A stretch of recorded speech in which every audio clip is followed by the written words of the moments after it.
Saan makikita ang My Day or Stories after 24 hours? Kung mapapansin nyo, yung My Day or Stories after 24 hours ay automatic nawawala. Alam mo ba na pwede nating i-adjust ang settings ng ating account para makita or ma-save pa rin ang pinost natin na My Day or Stories after 24 hours. Kasi minsan, kala natin na deleted na ang My Day or Stories after 24 hours. Pero pag hindi naka-turn on ang settings na to, ay automatic madidelete. Pero kapag naka-turn on ito, ay makikita mo pa rin siya. Kung gusto mong malaman, panoorin mo ang video na to. Pero bago ang lahat, kung nagustuhan mo ganitong video, ay huwag mo kong kalimutang i-follow para updated ka sa mga bago kong video. Una, punta tayo ng Facebook apps. Okay, once sa Facebook na tayo, dito sa may upper right side, may tatlong linya, pinutin lang to.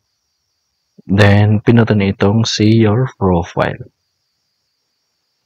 Then, katabi ng edit profile, pinutin lang tong tatlong tuldok. Then, pinutin itong archive. Then, pinutin itong story archive. Ayan, so dito makikita lahat ng nakapost na My Day or Stories mo na nawala after 24 hours. Pero, once na hindi naka-turn on ang settings nito, ay hindi siya automatic masisave. So, paano nga natin i-turn on? Back lang natin, balik tayo sa newsfeed ng ating Facebook. Then dito sa may upper right side, yung may tatlong tuldok, pinutin lang to. Then, pinutin itong settings and privacy. Pinutin itong settings. Then, scroll up. Under sa audience and visibility, pinutin lang tong stories.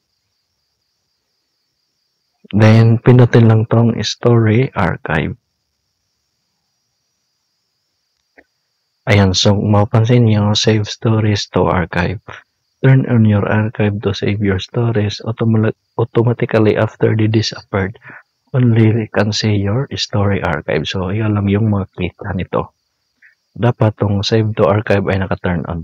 Ayan, so sa ganitong paraan ay once naka-turn on to, ay lahat ng stories mo na mawala after 24 hours ay dito na makikita sa archive. Paalala lang, yung old stories nyo noon na hindi nila makikita sa archive once na hindi pa ito naka-turn on noon. Kung ngayon nilang turn on ito, ay yung bagong stories nyo lang ang may save sa inyong archive. Maganda ito, lalo na kung may gusto ka na stories na gusto mong balikan, lalo na yung picture o video na gusto mo i-save sa inyong cellphone. So, ganun kadali, saan makikita ang My Day or Stories after 24 hours at paano ito automatic masisave. Kung nagustuhan mo ang video na to, huwag kalimutang mag-like, subscribe, at hit notification bell para updated ka sa mga bago kong video.